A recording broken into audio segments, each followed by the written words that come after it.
अपने ध्यान को अंदर की ओर ले जाइए।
Take your focus to the core of your consciousness.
अपने अंदर ऊर्जा के केंद्र बिंदु की ओर ध्यान को ले जाएं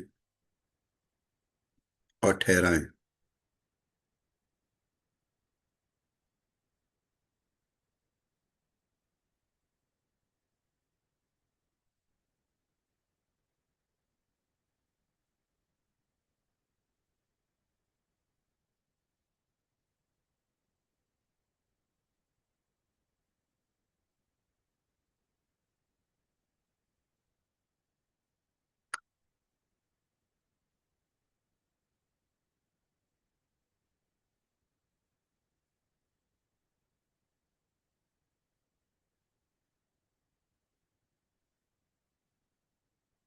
जानें कि आप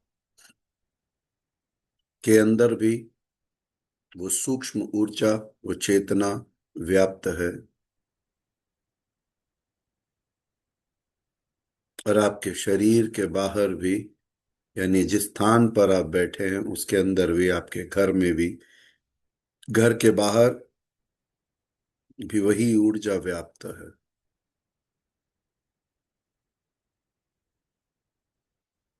आप ईश्वर में भी हैं, आप ईश्वरमय भी हैं।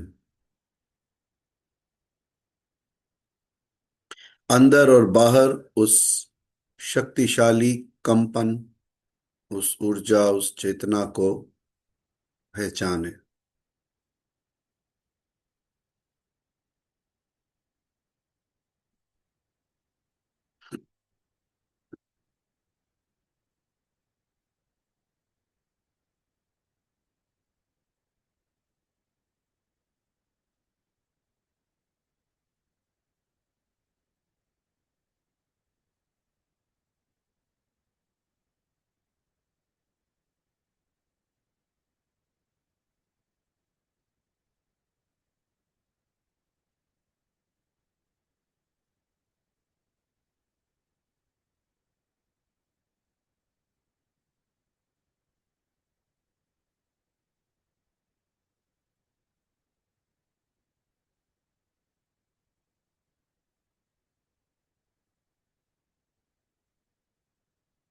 अपने अंदर विद्यमान ईश्वर को जाने, उनकी शक्ति को जाने, अपने अंदर ईश्वर तत्व को पहचाने, अपने बाहर ईश्वर तत्व को पहचाने।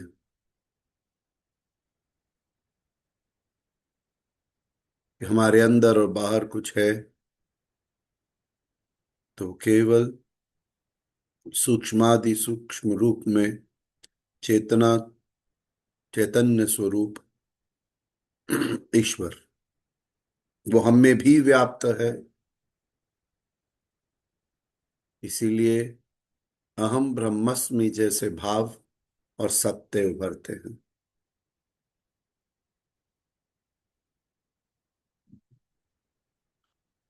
उस ईश्वरीय सत्ता को जो अंदर और बाहर है, नमन करें।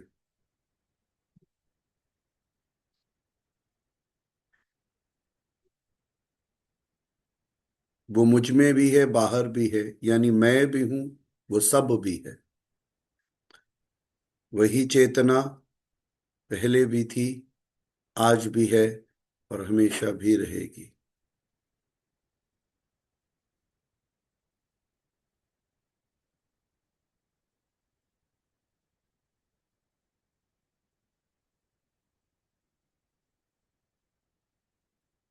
ईश्वर को नमन करते हुए आंखें खोलते हैं अपने इस दिन की, और इस सत्र की, सेशन की शुरुआत करते हैं। आज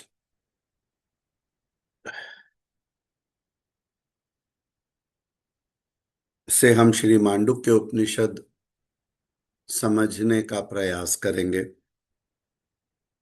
और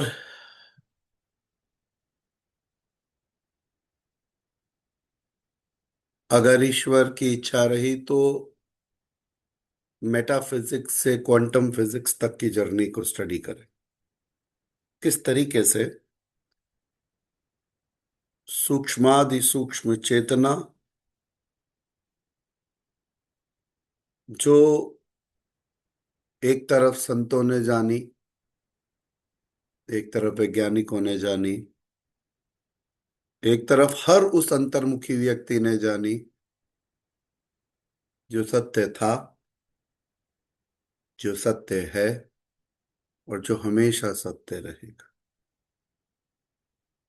वो अनुभवी स्तर पर भी जाना गया, यानी एक्सपीरियंशियल लेवल पर, और वो एक्सपेरिमेंटल लेवल पर भी जाना गया। Whether you do it in a laboratory through machines or at your own experiential inner core.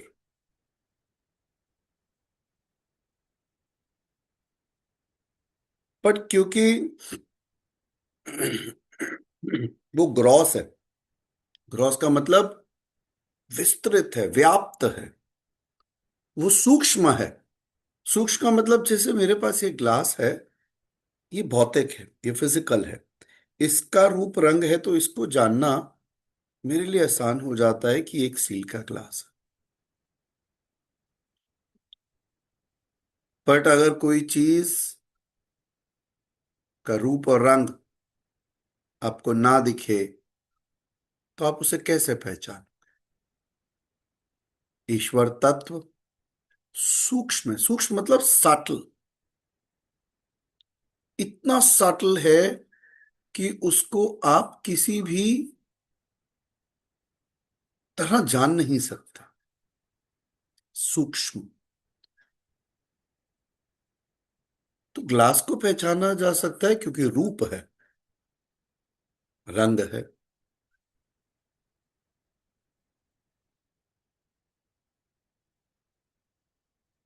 ध्वनि भी है।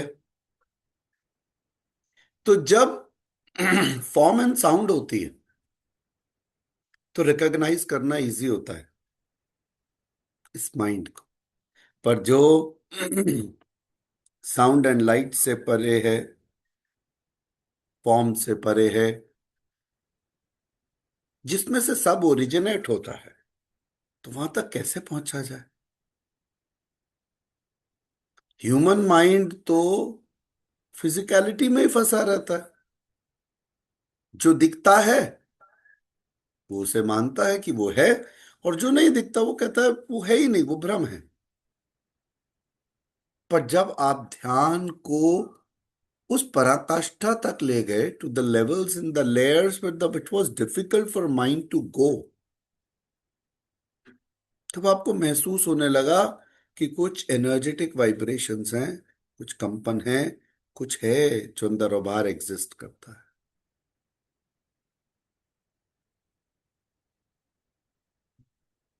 कुछ तो है। और जब लोग समाधिस्थ अवस्था में गए, ध्यान की गहरी अवस्था में गए, तो वो अपने आप ही सत्य को जानते हैं। अब हमने सत्य को अलग अलग नाम दिए। फिलोसफिकल थ्योरीज हुई, रिलीजन में थ्योरीज हुई, मेटाफिजिकल थ्योरीज हुई, साइंटिस्ट ने प्रूव करा तो क्वांटम फिजिक्स की थ्योरीज हुई, पर सत्य एक। मैं अपने बचपन में भी बार बार ये बात सोचा करता था कि धार्मिक चीजों में बड़ा इंटरेस्ट हुआ करता था, कहानियां सुनने में, भगवान राम की कहानियां, कब जंगल गए, कब वापस आए, कब क्या हुआ, कैसे हुआ। और ऐसा लगता था कि जैसे ये जो धर्म वाला एस्पेक्ट है ये कुछ अलग है, ये ना हमारा कुछ घरेलू कंसेप्ट है। और विज्ञान का जो है वो स्कूल का कंसेप्ट है, वो टीचर्स का, वो पढ़े लिखे लोगों का कंसेप्ट है। तो डोमेन ना ऐसे लगते थे ये कोई अलग डोमेन है, और ये कुछ अलग अलग टाइप के लोग पढ़ाते हैं, जैसे पढ़े लिखे लोग जो विज्ञान पढ़ाते हैं, और जो बड़े भक्त टाइप के होते हैं वो धर्म पढ़ाते हैं।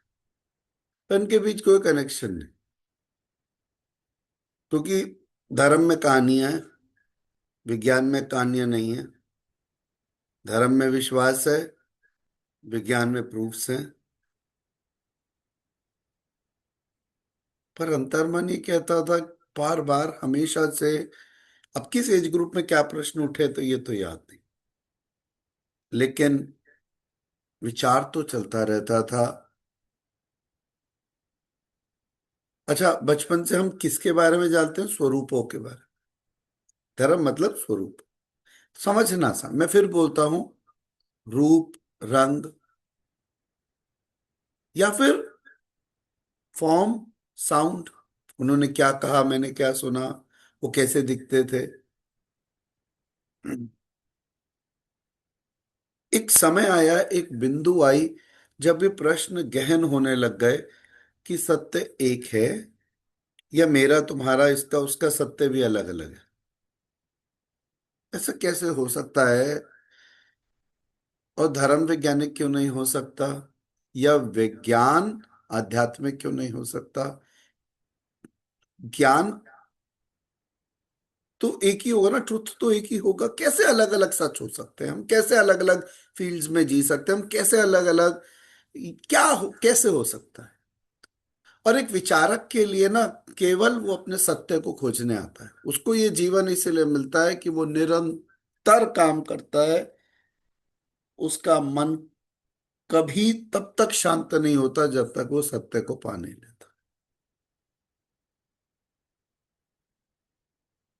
कुछ सरल होते हैं जो स्वीकार लेते हैं हर चीज को, जैसा उन्हें कहा गया उन्होंने मान लिया। कुछ नहीं स्वीकारते, कुछ निरंतर काम करते रहते हैं।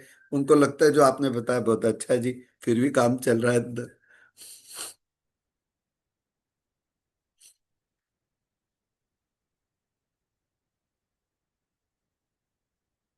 आप में से कुछ लोगों के वीडियो बंद हैं, कुछ लोग की रिक्वेस्ट है, उनके कंटिन्यू रह सकते हैं, बाकी जिनके बंद हैं वो अपना वीडियो खोल सकते हैं।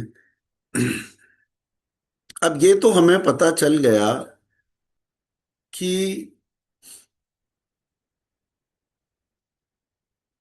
सच एक ही है। दूसरा, एक बातों बातों में फॉर्म एंड साउंड की इंपॉर्टेंस पता चली, कि अगर फॉर्म और साउंड नहीं होगी तो फिर थोड़ा सा मन को मुश्किल होगी पहचानने में। माइंड को जरूरी है कि साहब कुछ तो बताओ इशारे, वो कैसे दिखते हैं, वो कहाँ जाते हैं, वो कैसा बोलते हैं ना। कितना अच्छा लगता है, कहानी सुनना अच्छा लगता है, सच बात है। मेरे पास बड़े दुख की बात है कि इन 3-4 महीने ज्यादा कहानियां नहीं होंगी, क्योंकि हम उस अंतिम बिंदु के बारे में बात करेंगे जो फॉर्मलेस है, जिसके पास स्वरूप नहीं है। लेकिन हम अपनी कहानियां बना सकेंगे, क्योंकि हमारी अवस्थाएं इसमें लिंक होंगी। और सब कुछ घूम फिर के अंदर आ जाएगा। मतलब अंदर के बारे में ही ज्यादातर चर्चाएं होंगी। पूरा अध्यात्म या आध्यात्मिक जगत अंदर ही व्याप्त है। इसीलिए तो संतों ने बस आंखें बंद करी और फिर आंखें ही नहीं खोली। मतलब आप सोचो, जो गहरे साधक हैं वो यही काम कर रहे हैं। सोचो, आदमी सोचता करता क्या, कोई बंद आंखें बंद करके इतने घंटों से पूरे पूरे दिन आंखें बंद करके सो तो नहीं जाते कहीं। अंदर के सफर गहरे उतरते जाते हैं, और एक ऐसा पॉइंट आता है जिसके बाद आप एक अजीब सी शून्यता में ठहर जाते हैं। गौतम बुद्ध ने उस चरम अवस्था को विजडम ऑफ एम्प्टीनेस कहा। और ऐसी ही लगभग एक अंतिम अवस्था जो निर्विचार निर्विकार अवस्था होती है, वैसी ही अवस्था में जो मेटाफिजिकल ग्राउंड्स पर एक्नॉलेज की गई ज्यादातर फिलॉसफी में, और वेदांतिक ग्रंथों में बात की गई, क्वांटम फिजिक्स में बात की गई, वो वही सत्य हम इन अगली आने वाली क्लासों में उजागर करने का प्रयास करेंगे।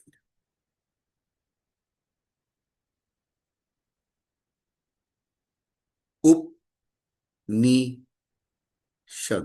लास्ट टाइम इस शब्द की व्याख्या तो हुई थी। तो देखते हैं कि आप में से किसे याद है। आप लिख सकते हैं केवल चैट बॉक्स में, अनम्यूट कोई नहीं करेगा। तो मैं जानना चाहता हूं किसको ध्यान है उपनिषद का अर्थ क्या होता है। तो अगर याद है तो चैट बॉक्स में डालिए, देखते हैं। फिर एक प्रश्न और पूछेंगे जिसका उत्तर निश्चित तौर पर पिछली बार दिया था, देखते हैं वो भी किसको याद है। तो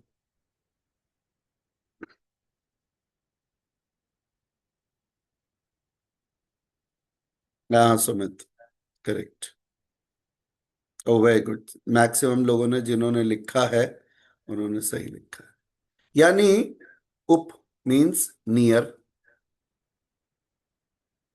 उपनिषद गुरु के पास उनके चरणों में बैठकर सीखना।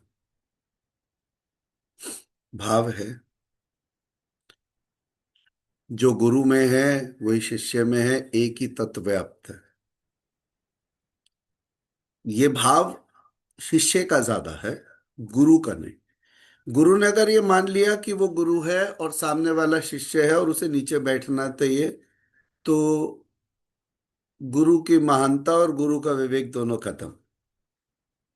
गुरु तो यही जानता है कि वही ईश्वर अंदर है, वही ईश्वर बाहर है, वही इसमें भी है, और एक ही चेतना में हम सब मिलके एग्जिस्ट करते हैं। सब जगह, हर चीज, हर जगह, हर समय, only one, that is God. तो आपके मन में कोई वैसा डिफरेंस नहीं है, बट सोशली अलग। तो सोशली शिष्य के मन में क्या भाव आता है कि मुझे अपने अहंकार को नीचे रख के, क्योंकि मुझे पाना है और मुझे वो नहीं दिख रहा, वो अंतिम बिंदु जो गुरु ने प्राप्त किया है, तो मुझे वो बिंदु तक पहुंचना है। तो इसीलिए वो भाव ऐसा रखता है। तो उपनिषद एक तरीके से एक पाने का भाव है, अहंकार मुक्त होके, शरणागत होके पाने का भाव है। दूसरा प्रश्न, उपनिषद कौन से वेद से प्राइमरीली ओरिजिनेट होता है आउट ऑफ द फोर? चार वेदों में से, वो भी लिखना ही है चैट बॉक्स में, चार वेदों में से कोई एक वेद से उपनिषद। विकास जी स्पीड में लगे हुए हैं, मैं देख पा रहा हूँ। और किस किस के? यस ममता जी, वेरी गुड। यस, स्पेलिंग की चिंता मत करिए, वो दैट इज ओके, एक ए ई की मैनेज किया जा सकता है। That's wonderful, very good, God bless. Atharvaveda से विषय हम तक पहुंचता है। हालांकि हम लोग ये बहुत अच्छे से जानते हैं कि श्री मांडुक्य उपनिषद केवल 12 श्लोकों का ग्रंथ है, सबसे छोटा उपनिषद है। 108 उपनिषदों में सबसे छोटा हुए होते हुए भी एक शक्तिशाली उपनिषदों में, एक पावरफुल उपनिषदों में ये काउंट किया जाता है। एक और बात समझने का प्रयास करते हैं, क्योंकि ये अथर्ववेद से ओरिजिनेट होता है, तो ये बताना कि अथर्ववेद किसने लिखा पॉसिबल नहीं। तो उपनिषद किसने लिखे, बड़ा मुश्किल है। फिर भी मेरी अपनी समझ कहती है कि महर्षि मांडुक्य हुए, उनके बारे में कोई खास कहानी समझ में नहीं आती, ज्यादा लिटरेचर नहीं मिलती, बट ये भी एक केवल मान्यता के बराबर है। और ये भी सुनने में आता है या समझने में आता है कि वरुण देव जो थे, उन्होंने इसको रिवील करा। बट ये सब टेक्स्ट इतने पुराने हैं कि एक ऋषि जिस जो शरीर की भौतिकता को ट्रांसेंड करके सूक्ष्मादि सूक्ष्म वाइब्रेशन में रह रहे हों, जैसे मांडुक्य ऋषि या वरुण देव, जो इसको रिवील करते हों, तो ये बताना बड़ा मुश्किल है कि ये ओरिजिनेट किस सोर्स से करता है। बहुत डिफिकल्ट है। इसके अलावा भी ओरिजिनेटिंग पॉइंट हो सकते हैं, क्योंकि मैं आपको बताऊं कि अगर वरुण देव की चर्चा की जाए तो वरुण देव खुद में एक ऐसे देव माने गए। वास्तुशास्त्र में भी जब हम पढ़ते हैं तो वरुण देव की चर्चा पश्चिम दिशा के संबंध में करते हैं, और वो जल के देवता हैं। माना जाता है कि जल में ऐसी सूक्ष्म आध्यात्मिक शक्ति व्याप्त होती है कि वो बड़ी जल्दी तरंगे पकड़ लेती है। क्योंकि सॉलिड, लिक्विड और गैस में लिक्विड जो है वो फ्लूइड है, और फ्लूइड होने की वजह से वो बहुत जल्दी ग्रास्प करता है एनर्जीज को। और हमें पता है कि कई ऐसे एक्सपेरिमेंट्स हुए जिसके अंदर पानी को आपने कुछ इमोशंस दिए, और फिर आप उसको मॉलिक्यूलर लेवल पे चेक करा और आपने ऑब्जर्व करा, कह रहे कितनी पॉजिटिविटी पकड़ ली। तो जल सबसे सरल तरीका है आध्यात्मिक मैसेजेस पहुंचाने का। इसीलिए जब भी संकल्प किए गए या श्राप भी दिए गए तो क्या करा, किसी ऋषि ने ऐसे हाथ में लिया, ये लो। तो कुछ भी करने से पहले जो किसी ने किया, और अच्छा बुरा जो होना था, जो भी। अब आप सोचिए कि साउंड की वाइब्रेशन जल ने ग्रहण करी, यानी आप वरुण देव तक पहुंचाते हो और प्रार्थना करते हो कि ये जो कर्म सामने वाले ने किया, इसका फल मैं अपने शब्दों द्वारा इसमें डालता हूं। और ये इसीलिए धार्मिक स्थानों में जल का होना, पौंड में नहाना, अलग अलग सरोवरों में नहाना, नदियों में नहाना, ये एक चलन रहा है। जल से आध्यात्मिक ऊर्जा उठाई जा सकती है, पर सकती है। अगर आप में आध्यात्मिक ऊर्जा ऑलरेडी रेज्ड है, और या आपका माइंड ट्रांजिशन के लिए तैयार है, वो उस ऊर्जा को समझने के लिए या उसको गहन करने के लिए तैयार है, तो जल की ऊर्जा भी उसको एडवांटेज दे सकती है। जिस तरीके से जल शरीर के ऊपर की मैल उतार सकता है अगर रगड़ा जाए, है ना, उसी तरीके से जल की पॉजिटिव या नेगेटिव, क्योंकि वो एनर्जी कोई भी जल्दी ग्रैब करता है, एनर्जी आपके ऑरा को भी इंपैक्ट कर सकती है, पॉजिटिव और negative whatever. You have to be very strongly knowingly deep, याद रखिएगा हर चीज जा समझ बूझ कर चेतना में रह कर करनी है। कि आप गंगा जी में स्नान करने जाते, मैं नहीं मानता कि किसी के पाप धुल जाते, बट निश्चित तौर पर यह मानता हूं कि आपकी लेवल ऑफ कॉन्शियसनेस उभर सकती है अगर आप सजग हो कि मैं जल में जा रहा हूं, क्योंकि मैं भौतिक हूं, सॉलिड हूं। आउटर लेवल से तो हम सब सॉलिड ही हैं, लिक्विड तो हमें भी है, ब्लड गैस भी है, लेकिन इस सॉलिडिटी को पॉजिटिव एनर्जी का टच वाटर से मिल सकता है आसानी से, जब आप खुद को एक ऊर्जा समझ के एक फ्लूइड ऊर्जा में जाते हो और इस चेतना के साथ जाते हो कि मैं अपने एनर्जी को एक्सपैंड कर रहा हूं, तो एक्सपेंशन होता है। लेकिन यह कहना कि मेरे कर्मों से मैं मुक्त हो जाऊंगा, तो फिर तो मजे ही आ जाते। पाप करो और धो के आओ, पाप करो और धो के आओ।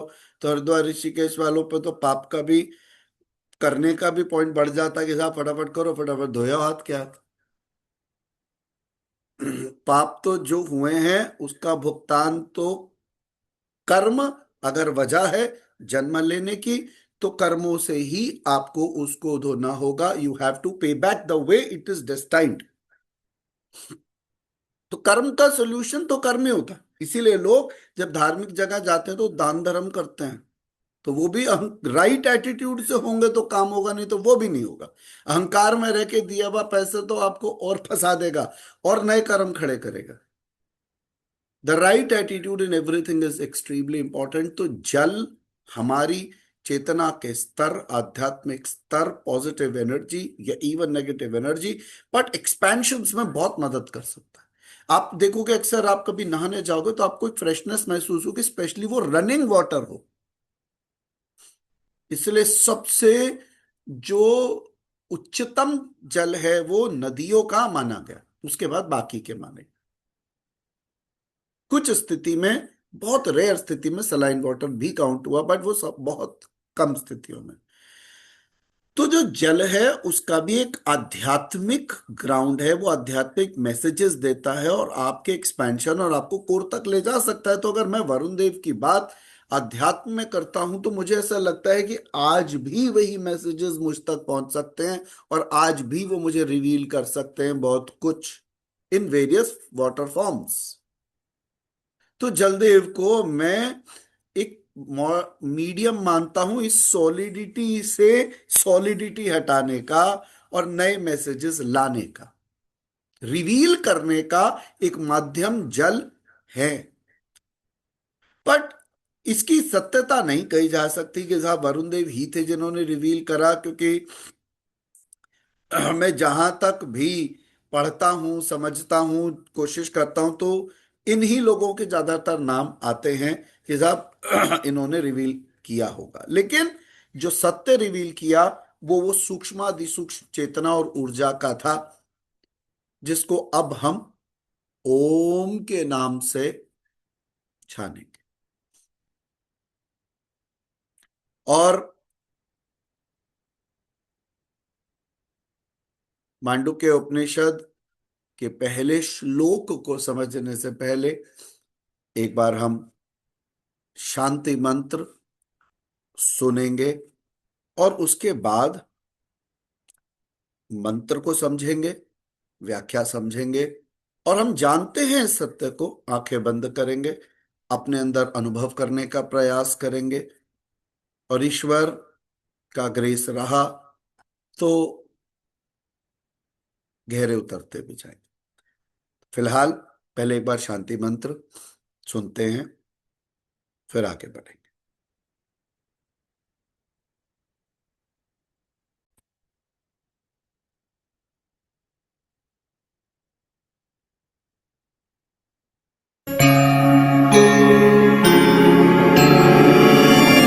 ॐ स्वस्ति न इन्द्रो वृद्धश्रवाः स्वस्ति न पूषा विश्ववेदाः स्वस्ति नस्ताक्षर्यो अरिष्टनेमि स्वस्ति नो बृहस्पतिर्दधातु। ॐ पयः पृथिव्यां पय ओषधीषु पयो दिव्यन्तरिक्षे पयोदा पयस्वतिः प्रदिशन्तु मह्यम्। ॐ विष्णुरराट्मसि विष्णु हरिप्रस्थो विष्णु सूर्यसि विष्णु ध्रुवसि वैष्णवमसि विष्णवे त्वा। ॐ अग्निर्देवता वातो देवता सूर्यो देवता चंद्रमा देवता वसवो देवता रुद्रो देवता आदित्यो देवता मरुतो देवता विश्वदेवा देवता बृहस्पतिर्दिन्द्रो देवता वरुणो देवता। ॐ द्यौं शान्ति अन्तरिक्षगुं शान्तिः पृथिवी शान्तिरापः शान्तिरोषधयः शान्ति वनस्पतयः शान्ति विश्वदेवः शान्ति ब्रह्म शान्ति सर्वगुं शान्ति शान्तिरेव शान्ति साम शान्तिरेधि। गुरुर्ब्रह्मा गुरुर्विष्णु गुरुर्देवो महेश्वरः गुरुः साक्षात् परब्रह्म तस्मै श्री गुरुवे नमः।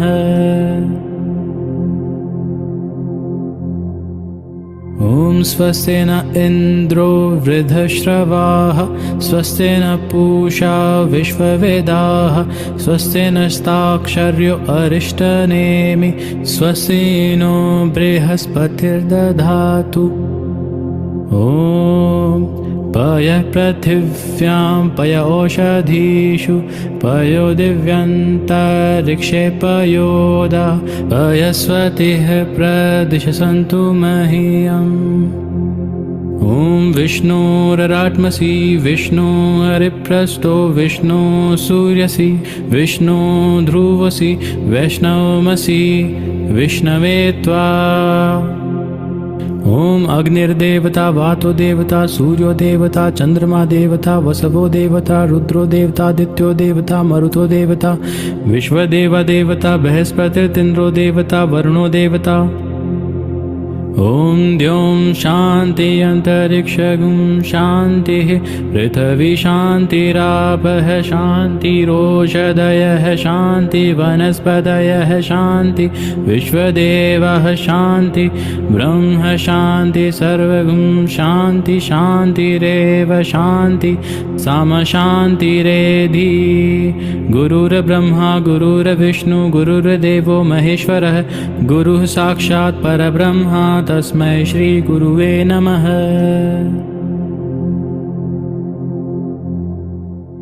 ॐ स्वस्ति न इन्द्रो वृद्धश्रवाः स्वस्ति न पूषा विश्ववेदाः स्वस्ति नस्ताक्षर्यो अरिष्टनेमि स्वस्ति नो बृहस्पतिर्दधातु।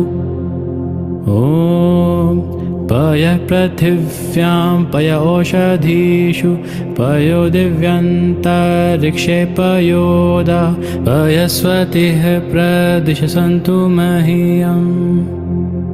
ॐ विष्णुरराट्मसि विष्णु हरिप्रस्थो विष्णु सूर्यसि विष्णु ध्रुवसि वैष्णवमसि विष्णवे त्वा। ॐ अग्निर्देवता वातो देवता सूर्यो देवता चंद्रमा देवता वसवो देवता रुद्रो देवता आदित्यो देवता मरुतो देवता विश्वदेवा देवता बृहस्पतिर्दिन्द्रो देवता वरुणो देवता।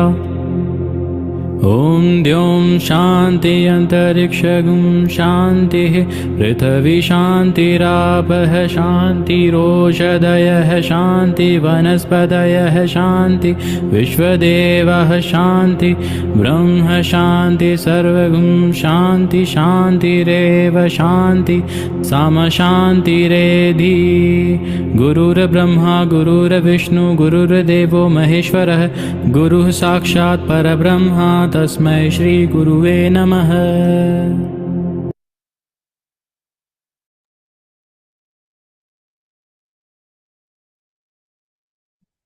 You may open your eyes.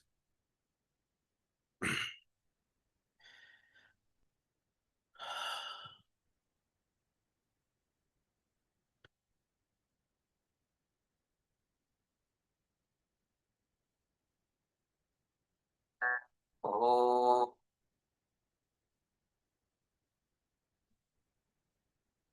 वहितै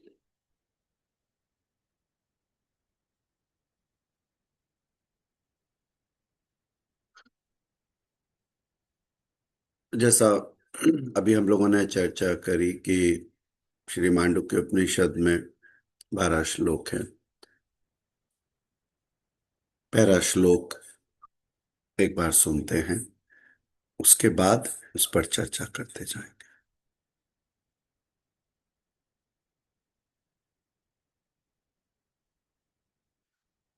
गए रामदेवा ओ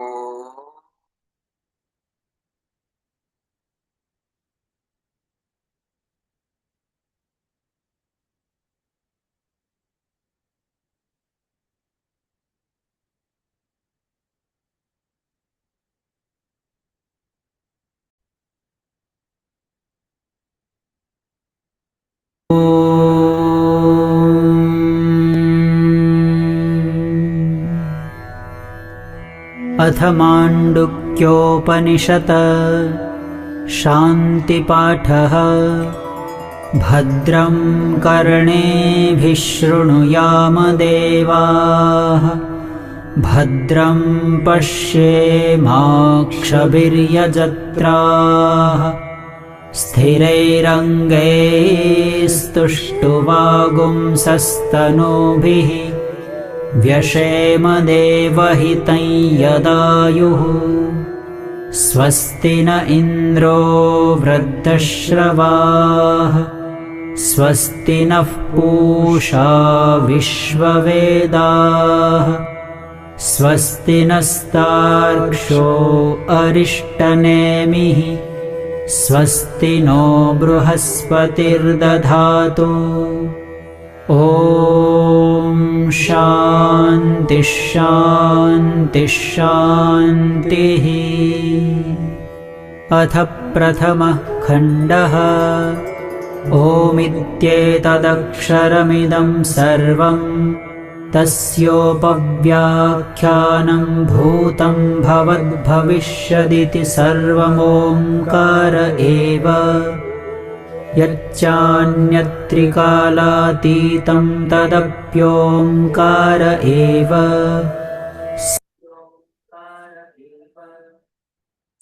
अतीतं पहला शब्द ओमित्य तदरक्षमिदं सर्वम तस्सो व्याख्यानम भूतम भवद भविष्यदिति सर्वोमकार एव।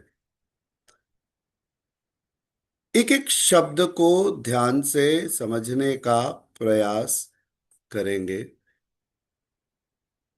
ओमित्य तदरक्षमिदं सर्वम, तो पहला ये जो श्लोक है ये ओम की चर्चा करता है। कहता है कि ये जो शब्द है ओम, ये ईश्वर को रूप और ध्वनि देने का एक वे है। क्योंकि मैंने क्या कहा, ईश्वर रूप, रंग, ध्वनि इनसे परे है। तो ग्रंथ कहते हैं कि जो सबसे क्लोजेस्ट साउंड एंड फॉर्म है वो ओम है, जिससे उन्हें रिकॉग्नाइज कर सकते।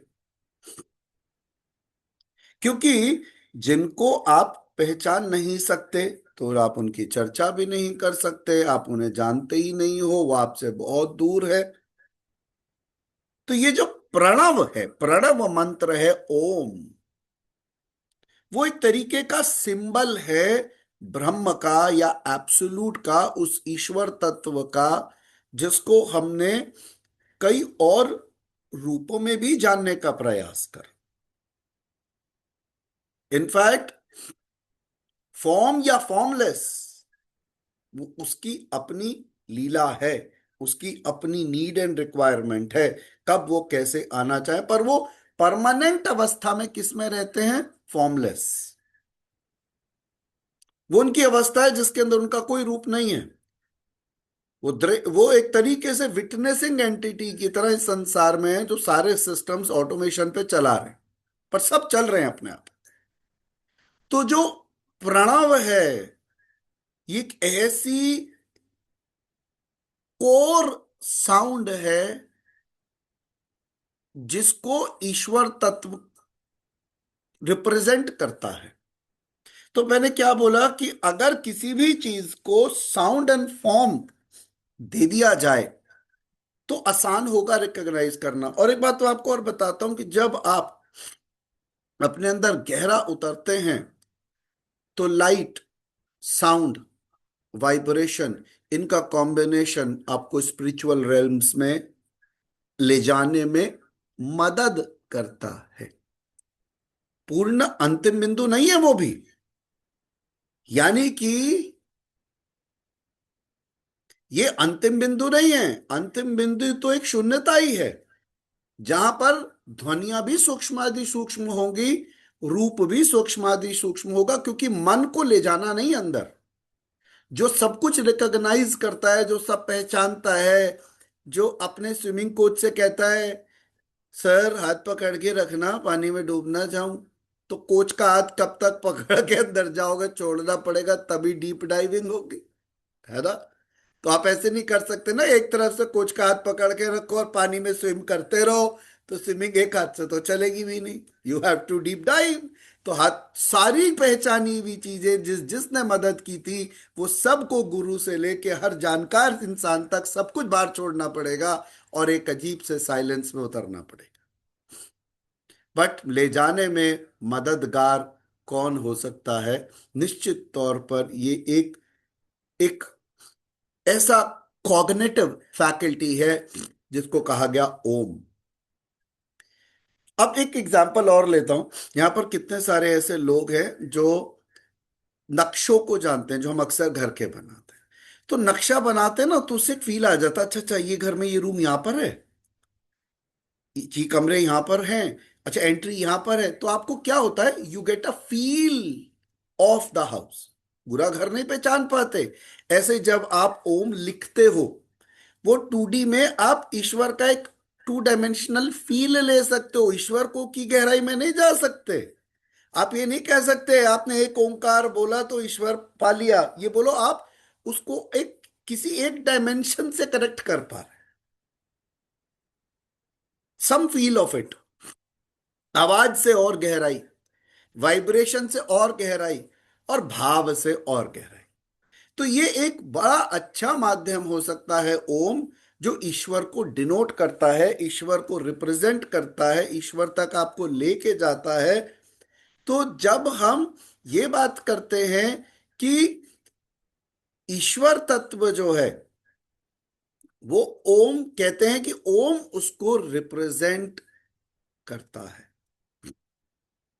ओमित्य तदरक्षमिदं सर्वं तस्योपव्याख्यानम भूतम भविष्य विदिति सर्वोंकार एव। ये जो शब्द है ओम, एतत्, यह, अक्षरम यानी ये शब्द ओम जो है, सर्वम यानी हर चीज, ऑल, एवरीथिंग, उसकी व्याख्या करता है। किसकी? उस उसकी जो पहले भी था, जो आज भी है और हमेशा रहेगा। वो कौन है? वो परम तत्व है। वो परम तत्व ही था जो भूतम भवत भविष्यतम, वो आज भूत भी था वो भूत मतलब पास्ट में था, वो भवत प्रेजेंट भी है और भविष्य भी है, जो भविष्य भी है वो कौन है? सर्वम, वो ओंकार रिप्रेजेंट किसको करता है? ओंकार क्या है? ईश्वर तत्व। तो जब भी हम ईश्वर की गणना करते हैं तो ओम एक इजी वे है to connect to the vibrations of divinity. परमात्मा से कनेक्ट करने के लिए ये एक बहुत साधारण तरीका, मार्ग, माध्यम हो सकता है। तो हम कह सकते हैं कि ये ब्रह्मन का जो ब्रह्म है, ब्रह्म तत्व है, ईश्वर तत्व है, या परशिव तत्व है, या परम शिव तत्व है, जो फॉर्मलेस है, जिसका स्वरूप नहीं है, जो सर्वव्यापी है, उस ब्रह्म का ये नाम है। ठीक है, नाम व्याख्या है उस सुप्रीम सोल की, जो नेमलेस है एक्चुअली। बट हम अपने रिलेटिव प्लेन पे देखिए, सबसे ज्यादा बात यह है कि आप अपने रिलेटिव प्लेन पे कोई एक ऐसा पॉइंट तक पहुंचना चाह रहे हो कि आप उसको ज्यादा जान सको। नहीं तो आप कहोगे कि जो जाना ही नहीं जा सकता, बात ही खत्म हो जाती है। फिर तो शुरू ही क्या करें अपने सफर को जहां पहुंचा ही नहीं जा सकता। कि मैं आपसे बोलूं कि 7 लोक पार करके सीढ़ी लगी हुई वहां तक पहुंचो, आपने कहा सीढ़ी यहाँ कहीं पृथ्वी में दिखी नहीं रही, वहां तो हम हुई है माणा गांव, जहां से कहते थे स्वर्ग का रास्ता, आगे से जाके वहां से माणा से ऊपर चढ़ के, पर सीढ़ी मिली नहीं किसी को, कंस्ट्रक्शन ही नहीं हो पाई, तो जहां पहुंचा नहीं जा सकता उसका सफर ही छोड़ दो। तो यहां पर ये कहा गया कि this is a way, this is a way, ये उनका एक तरह से नाम है, ये उनको रिप्रेजेंट करता है, ये उनका सिंबल है, ये उनका चिन्हात्मक तरीका है जिससे आप अनुभव ले सकते हो ईश्वर तत्व का, जहां से आपकी जर्नी शुरू हो सकती है। तो उस नेमलेस, उस वो ईश्वर जिसका कोई स्वरूप नहीं है, वो ईश्वर जिसका कोई स्वरूप नहीं है, उस ईश्वर तक भी हम इस शब्द ओम से, उसके स्वरूप से, उसके प्रकाश से, उसकी ध्वनि से उसमें गहरा उतर सकते हैं। समझिए एक प्रकाश की गुफा है जी, ये उसका द्वार है, ये वह भी है, ये उसको रिप्रेजेंट भी करता है, ये उसका नाम भी है, और इसी के अंदर अंदर आप अंतिम छोर तक उतरते जाओगे। तो शास्त्र कहते हैं कि ओम उसे रिप्रेजेंट करता है। और जब हमने भगवत गीता पढ़ी थी तो सप्तम अध्याय के अंदर भगवान श्री कृष्ण ने कहा कि मुझे ओमकार के नाम से या ओम से तुम मुझे जान सकते हो। और मुझे ध्यान पड़ता है जब शिव पुराण हमने पढ़ी तो नवम अध्याय के अंदर भी भगवान शिव ने यही कहा कि तुम मुझे ओम बोल सकते हो, मेरा ओम भी एक स्वरूप है। तो एक ओम एक ऐसा कॉमन पॉइंट जंक्शन स्क्रिप्चर्स में दिखता है जो सब जगह कहा जाता है कि ये मुझे रिप्रेजेंट करता है। क्योंकि याद रखिएगा, हर देव और देवता भी वही ईश्वर तत्व है, आप भी वही हो, आप में भी वही ईश्वर तत्व है। इसलिए अहम ब्रह्मस्मि भी सत्य है। जब आप खुद के अंदर भी उस ईश्वर तत्व को जानते हो तो आप जानते हो कि अपने जीवन के रचयिता आप हो। आप बहुत कुछ बदल सकते हो अपनी नियति के अंदर, पर जितनी इग्नोरेंस हटेंगी और आपकी लिमिटेशंस हटेंगी, आप उतना ही ट्रांसेंड करते जाओ। तो अगर कोई चीज सबसे प्यारी आपको किसी ने औरों के कंपैरिजन में दी है तो ये बुद्धि दी है, और उस बुद्धि में चाहिए विवेक की जरूरत। जैसे जैसे विवेक जागेगा, समय का सदुपयोग होगा, आप इस लाइफ को ट्रांसेंड कर जाओ। और जितना इस मटेरियल वर्ल्ड में फंसोगे उतना एंटेंगल होते जाओ। तो सब कुछ होते हुए भी क्या नहीं होना?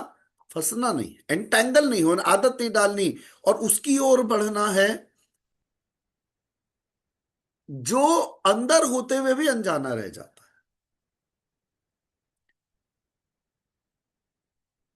तो पहले श्लोक के अंदर हम रूप की व्याख्या कर रहे हैं, ध्वनि की व्याख्या कर रहे हैं, और ये कह रहे हैं कि वह जो था, जो है, जो रहेगा, यानी उस परम तत्व परमात्मा को रिप्रेजेंट ओमकार से किया जा सकता है। देखिए, मैं बुद्ध बोलूं, महावीर बोलूं, राम बोलूं, कृष्ण बोलूं, जैसे ही बोलता हूं एक स्वरूप मेरे सामने आ जाता है, मेरे मन में एक अच्छा सा भाव आ जाता है, थोड़ा सा रिस्पेक्ट आ जाता है। तो जब भी कोई आप किसी की फोटो देखते हो तो आप उसके बारे में बात करने लगते हो, आप इमोशंस एक्सप्रेस करने लग जाते हो, आप स्टोरीज बताने लग जाते हो। तो यही तो खास तारीफ है रूप की। इसीलिए ईश्वर का जो सबसे सिंपलेस्ट स्वरूप दे दिया गया वो दे दिया गया Om. Before we will end the session I will tell you the secretive technique of chanting. और जो आज से हमारी प्रक्रिया शुरू होगी, इन 3 हफ्ते में हम एक स्टेज पर पहुंचेंगे। हर हफ्ता हमारे लिए बहुत इंपॉर्टेंट होगा। और तीसरे हफ्ते के बाद ये हाथ छूट जाएगा जो भी दिखता है आपको आपके सामने स्क्रीन पर, और वो हाथ आपके साथ रहेगा जो अंतिम तक आपके साथ रहने वाला है, जो आपके अंदर था, जो आपकी गाइडेंस है। मैं हमेशा से मानता हूं कि पूर्ण गुरु केवल परमात्मा होते हैं, और वो हमेशा अंदर होते हैं, और वो हम सब में जागे रहे। यही ईश्वर से प्रार्थना है। हम जब हों, जहां हो, जिधर हो, उस गुरु के आश्रय में हो। और वो कौन है? परम तत्व ईश्वर। जो इंसान जो शरीर में पैदा होगा वो हमेशा लिमिटेशंस में होगा। ट्रांजेंड करते करते करते करते जन्म जन्मांतर भी लग जाते हैं। आसान नहीं है, पर ठीक है, उनकी मेहर होती है तो हम ट्रांसेंड कर पाते हैं। तो अभी तक हमने क्या समझा कि रूप का भी इंपॉर्टेंस है, ये माना। तो ओम क्या है? ओम वो सपोर्ट है, ओम वो ब्रह्म है, वो अक्षर है जो इमॉर्टल है, जिसकी डेथ नहीं होगी। वो चैतन्य है। तो आप ये मान के चलिए कि कहीं ना कहीं मैं आज भी बोल रहा हूं और आने वाले सेशन में भी इसे ही पूर्ण बोलूंगा, इसे ही सब कुछ बोलूंगा, इसकी ही तारीफ बार बार नए नए तरीकों से करता रहूंगा। शब्द बदलेंगे, तारीफें चल कंटिन्यूड रहेंगी। इसीलिए कहा गया कि अपने ध्यान को एक जगह, एक पॉइंट पर उस आत्मन में केंद्रित करें, और पूरे समर्पण के साथ बाकी सब चीजों को छोड़ के, सारी चिंता फिक्र को छोड़ के एक जगह अपने ध्यान को लेकर आए और ओम पर ध्यान को केंद्रित करें। यहीं से एकता से अनेकता और अनेकता से एकता अपने आप ओपन होती जाएगी। ऊर्जा के केंद्र तक पहुंचना उतना मुश्किल नहीं है। सिखिज्म में भी जब स्टार्ट होता है तो अब सतनाम एक ओंकार हम बोलते हैं। यहां पर भी ओम का ही वर्णन है। उस एक ईश्वर का ही वर्णन इस्लाम में भी है, उस एक ईश्वर का ही वर्णन क्रिश्चियनिटी में भी है, उस एक ईश्वर का ही वर्णन वेदांत में भी है, वेद में भी है। यहां पर उसको नाम ओम दिया गया। वो किसको रिप्रेजेंट करता है? Supreme self. और जिस तरह से हर ऑब्जेक्ट का नाम है, इसलिए लोगों ने अलग अलग नाम दिए। जैसे मैं अक्सर ओम तो निश्चित तौर पर एक बहुत स्पिरिचुअल ध्वनि है। मेरे लिए जब स्वरूप में आना होता है तो उसको हम क्या बोलते हैं? परम शिव। वो स्वरूप फॉर्मलेस गॉड है। स्वरूप में भक्ति का भाव आता है तो एक रूप भगवान का ले लेते हैं कि वो बैठे हैं, विद्यमान हैं, और वो आदि गुरु हैं, और उन वो गाइड कर रहे हैं। तो याद रखिएगा, कब वो फॉर्मलेस हो जाएंगे, आपके अंदर व्याप्त होंगे, कब वो शून्यता में चले जाएंगे और आपको शून्यता में ले जाएंगे, कब आप निर्विचार, निर्विकार, निर्विकल्प अवस्था में और समाधि में चले जाओगे, आपको पता नहीं चलेगा। जब उठोगे तो आप एक अजीब सी शून्यता में थे, एक अजीब सी शून्यता अपने अंदर जान रहे। आपको केवल याद रखना है, the Lord, the Guru is you, और इन यू ऑलवेज। डूबना अंदर ही है। कोई बाहर का सफर तय नहीं करना, और अंदर ही आपका सफर तय होने वाला है। तो रूप और शब्द ओम हमें देता है, उस ईश्वर तक पहुंचने का मार्ग देता है, वो द्वार देता है। क्योंकि ध्यान दीजिएगा, नाम और रूप यानी शब्द और रूप इनसेपरेबल हैं, वो उसे एक वर्च्यू देते हैं। और ईश्वर तो केवल वो चेतना है या फिर चैतन्य है जिसके अंदर एक भाव आया। याद आता है ब्रह्म सूत्र में हमने पढ़ा था, एक भाव आया, मे आई बी मेनी। मैं खुद को अनेक स्वरूपों में विभाजित करना चाहता हूं। अनंत चेतनाओं में उन्होंने अपने आप को डिवाइड करा, और ये काम करने के लिए पराशिव ने पराशक्ति की मदद ली। He created the feminine form and she created the forms. हालांकि ये जो पर्टिकुलर एस्पेक्ट की मैं बात बता रहा हूं, परम शिव परम शक्ति, ये वेदांत का पार्ट नहीं है, ये वेदांत का कोर पार्ट नहीं है, ये शैव वेदांत का पार्ट है, या फिर आप उसको बोलते कि शैव अद्वैत का पार्ट है। निश्चित तौर पर जो सत्य मुझे समझ में आता है वो किसी एक किताब का तो नहीं है, कोई एक किसी के कहे हुए शब्द का भी नहीं है, क्योंकि आप अपने सत्य ढूंढते हो। मैं वही सत्य बता सकता हूं जो सत्य मैं समझता हूं या अनुभव करता हूं। तो निश्चित तौर पर वो वाइब्रेशन जो है, जो कंपन जो है, जो स्पंदन जो है, उसका वर्णन स्पंद कारिका में ईश्वर करते हैं। तो पूरा ग्रंथ है जो वाइब्रेशन एंड एनर्जीज के ऊपर है। तो ईश्वर कहते हैं कि ब्रह्म तत्व के अंदर केवल ये भाव आता है, और ये ब्रह्म सूत्र में भी था, मे आए बिकम मैनी। और वहां से स्पंदन जनरेट होता है, क्रिएशन जनरेट होती है शक्ति की मदद से।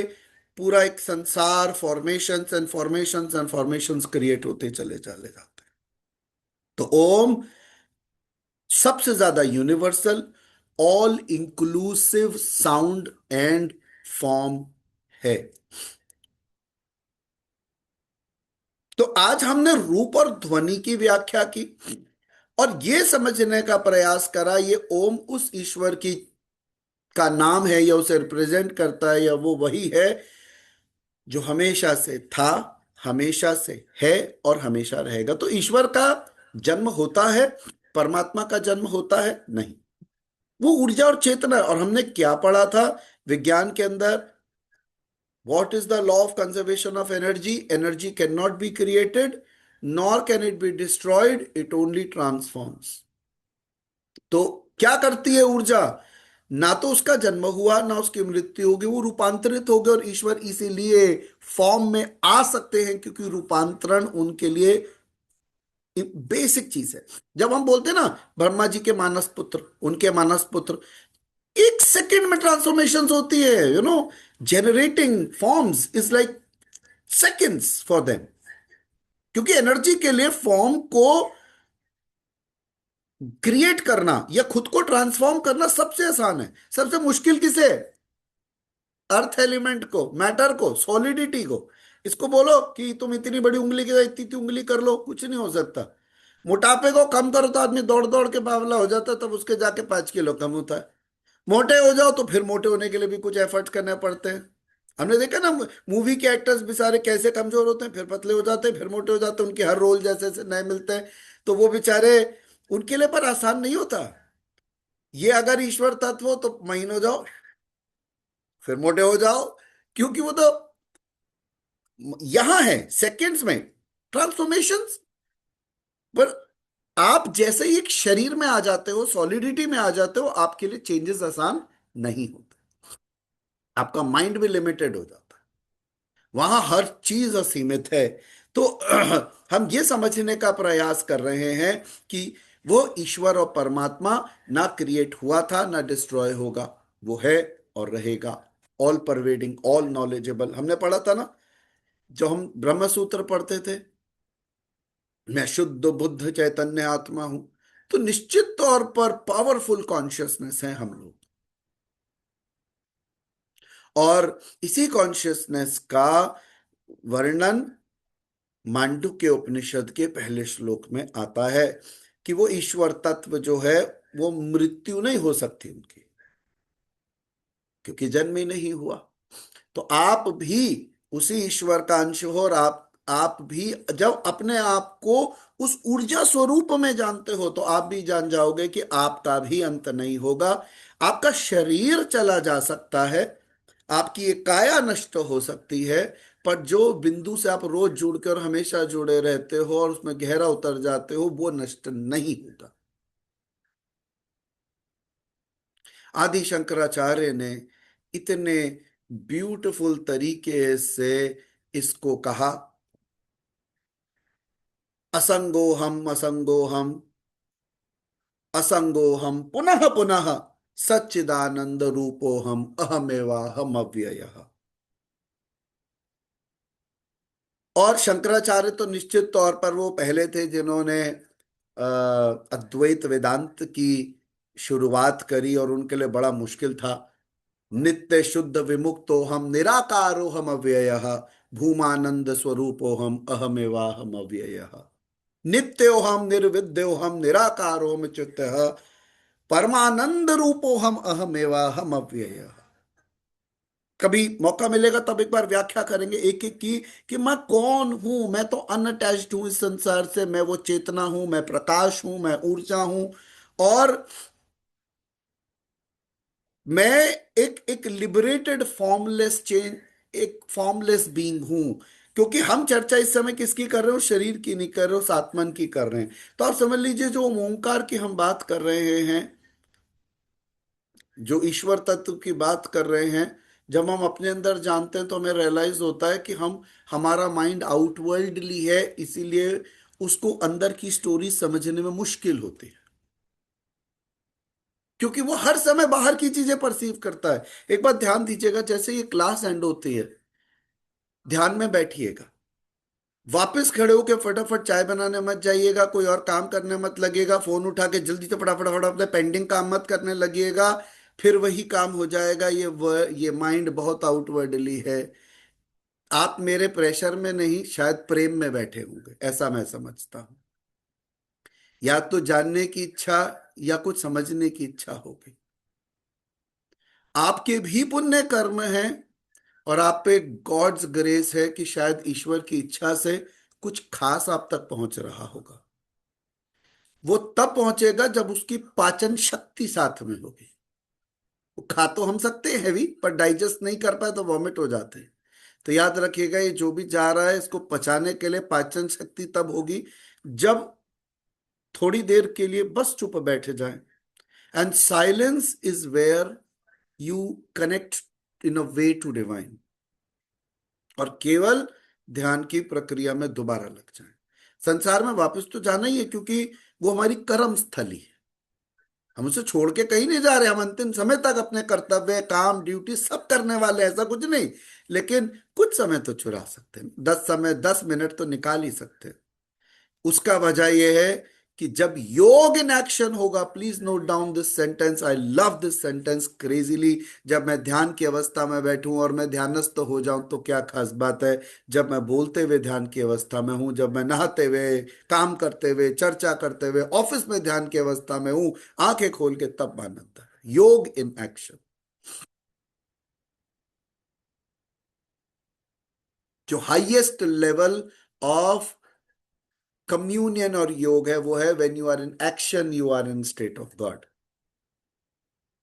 That is the most beautiful thing, कि आप जानते हो कि तुम ही कर रहे हो, तुम ही करा रहे हो।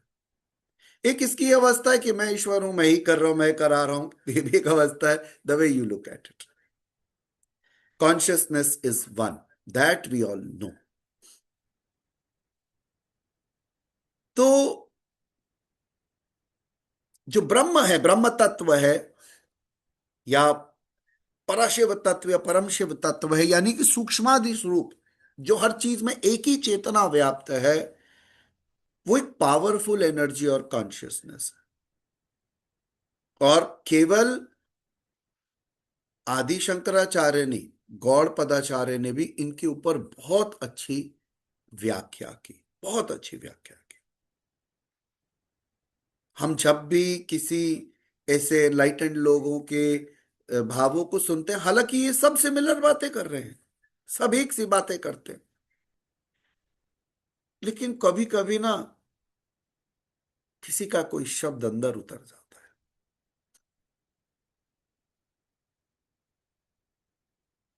और आप उस एक शब्द पर ही मनन करते रहते हो, और महीनों करते रहते हो, महीनों करते रहते हो। जैसे योग इन एक्शन पे ये अटक गया कि संसार छोड़ के समाधिस्थ अवस्था में चले जाने से कर्तव्य पूरे कैसे होंगे, कर्म स्थली पे रहना होगा, जिसके लिए ईश्वर ने भेजा वो सारे काम करने होंगे। अब ईश्वर ये अवस्था बनाए कि वो काम करते समय भी आप ईश्वर की अवस्था में, because we will not leave anything and go.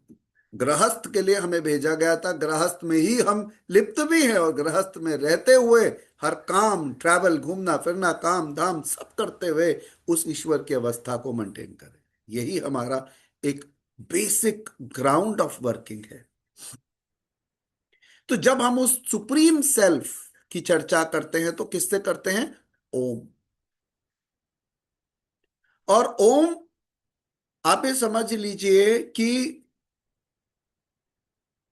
Atman, Chaitanya, Purushottam, परशिव, supreme self, किसी भी नाम से जा सकता है। आप उसे अल्लाह भी बोल सकते हैं, आप उसे फादर भी बोल सकते हैं। जब हम कहते हैं in the name of the father son, in the name of the father son and the holy spirit, amen, that father is also the same lord which is formless.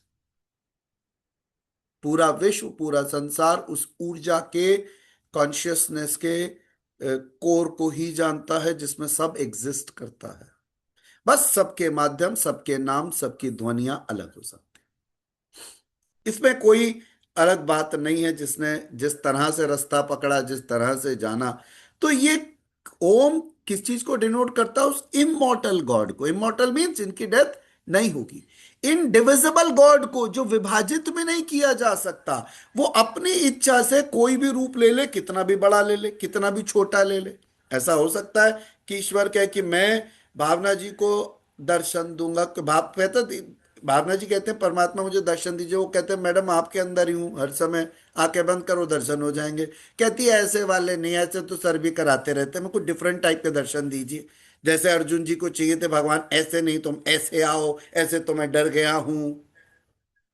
तो भावना जी को कहते मैडम बताइए कैसे दर्शन दूं? कहती जी आप मुझे ना कृष्ण जी के रूप में दिखिए। तो वो आ जाते हैं 1000 फीट लंबे। वो कहते हैं प्रभु पैर पैर के अलावा आपके कुछ नहीं दिख रहे मुझे। 1000 फीट के सर तो आपका दिखा नहीं, पता नहीं कहाँ था। मैं तो, मेरी तो 5-6 फीट की हाइट है, भगवान थोड़े छोटे हो जाइए। तो कहते चलो भाई आप 7 फीट ठीक रहेगा मैडम। तो ईश्वर के लिए आप सोचो, दो अनंत है, जो डिविजिबल ही नहीं, वो अपने भक्त के लिए केवल just for the form, just for, वो भी याद रखिएगा फॉर्म हमारी कभी कभी कल्पना भी होती है, और फॉर्म उनका स्वरूप हो भी सकता है, इसमें कोई बड़ी बात भी नहीं है। निश्चित तौर पर वो कितने भी छोटे और कितने भी बड़े हो सकते, उनके लिए कुछ भी पॉसिबल नहीं, पर वो डिवाइड नहीं होते, वो अलग नहीं है। ये डेटीज, ये कॉन्शियसनेस के अंदर जितनी भी एग्जिस्टेंस है, सब उस इंडिविजुअल गॉड का पार्ट है। तो वो आपके लिए अलग नहीं होंगे, उसी चेतना में से एक स्वरूप लेते हैं। आप जिसको पहचान सकें, आप जितने आकार का और विस्तार के, कि हम सब 6-6 फीट के हैं, तो ईश्वर उसी स्वरूप में कहीं उसी साइज एंड डायमेंशन में हमें नजर आ जाते हैं, गायब हो जाते हैं। बट उनका इंडिविजिबल फॉर्म फॉर्मलेस फॉर्म है। तो वो डिवाइड एक्चुअली नहीं हो रहे हैं, पर ट्रांसफॉर्म किसी भी फॉर्म में और कैसे भी किसी भी स्वरूप में कर सकते हैं। सबसे इंपॉर्टेंट क्या है भावना जी? कनेक्शन, और ना टूटने वाला कनेक्शन। कॉल तो तभी लगती है ना जब यहां से नंबर कनेक्शन वहां पर होता है ना, तभी तो बात होती है। और हमारे वर्ल्डली रिलेशनशिप्स में कनेक्शंस ही टूटते हैं। हम बाहर ही रहते हैं, इसलिए आंतरिक कनेक्शन कंटिन्यूस नहीं होता, बनता है टूटता है, बनता है टूटता है। जो उस लय को बांध ले और उस लय में बंध जाए और उस लय में तन्मय हो जाए, वो तो, क्या चाय बन रही है वो भी उन्हीं की अवस्था में बन रही है, क्या पी जा रही है वो भी उनकी अवस्था में पी जा रही है। आप घर में भी ऐसे ही है जैसे कालका मंदिर में बैठे हो, और घर में भी ऐसे ही झंडे वाला माता के सामने बैठे हो। याद रखिएगा ईश्वर हर जगह व्याप्त है। आप में अंदर भी है, निश्चित तौर पर है। कोई स्थान ही नहीं है जो डिवॉइड ऑफ गॉड है। तो ईश्वर इनडिविजिबल है, सेल्फ ल्यूमिनस है।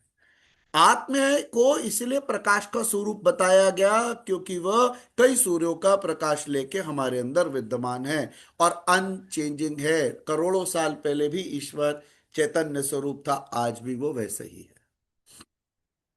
और अक्षर शब्द जो आता है, वो शब्द आता है कि वो इमॉर्टल है, इम्पेरिशेबल है। वो डिके नहीं करेगा, डिकम्पोज नहीं करेगा। तो ईश्वर सत्ता थी, है, रहेगी। वो पास्ट को रिप्रेजेंट करती है, प्रेजेंट को रिप्रेजेंट करती है, फ्यूचर को रिप्रेजेंट करती है। यानी त्रिकालातीतम, तीनों समय की व्याख्या यहां पर की जा सकती है क्योंकि वो कॉन्शियसनेस है। तीनों पीरियड से परे, इस पल में भी ईश्वर में ही जाएंगे, पहले भी थे और आने वाले समय में भी रहेंगे। लेकिन कनेक्शन कैसा? लयबद्ध, एक धार की तरह कंटिन्यूस हर समय बने रहने वाला। और माइंड का क्या काम है? To take it outside, flicker कराना और भटकाते रहना बार बार। इसीलिए हमारी आध्यात्मिक प्रक्रियाओं में ज्यादातर काम माइंड पर करने के लिए है। एक बार जिस किसी ने मन पर काम कर लिया, मन के हारे हार है और मन के जीते जीत, बस। बाकी ईश्वर तत्व भी बचता है क्योंकि उसके बीच में वो आपके लिए बार बार फ्लक्चुएशंस लेकर आता है, आपको कहीं ना कहीं कंफ्यूज कर सकता है, भटका सकता है। तो आज हम लोगों ने जो व्याख्या की वो ओंकार की व्याख्या की। और जो उसके गुण है कि वो सर्वज्ञ है, सर्वधारता है, वो आनंद है, सर्व कारण है, मतलब he is the ground, the God is everything. तो ये जो पूर्ण ब्रह्म परमात्मा है, वो साकार भी है, वो निराकार भी है। एनर्जी ट्रांसफॉर्म करती है, यही तो एनर्जी का गुण है। एनर्जी के पास इंफॉर्मेशन और नॉलेज है, यही तो उसका गुण है कि वो अपने नॉलेज के बेस पे बड़ी आसानी से कोई भी फॉर्म ले सकती है। तो ईश पर ब्रह्म पूर्ण परमात्मा साकार निराकार दोनों हैं और इससे रहित भी है। वो किसी चीज से बंधे हुए नहीं है। क्या बोलो कि वो स्वरूप में बंधे हैं, ऐसा कुछ नहीं। और वो सर्व गुण संपन्न है। अब सब कुछ ओंकार कैसे है, ये हम दूसरे श्लोक में अगले हफ्ते सीखने वाले हैं कि वो कैसे सब कुछ है।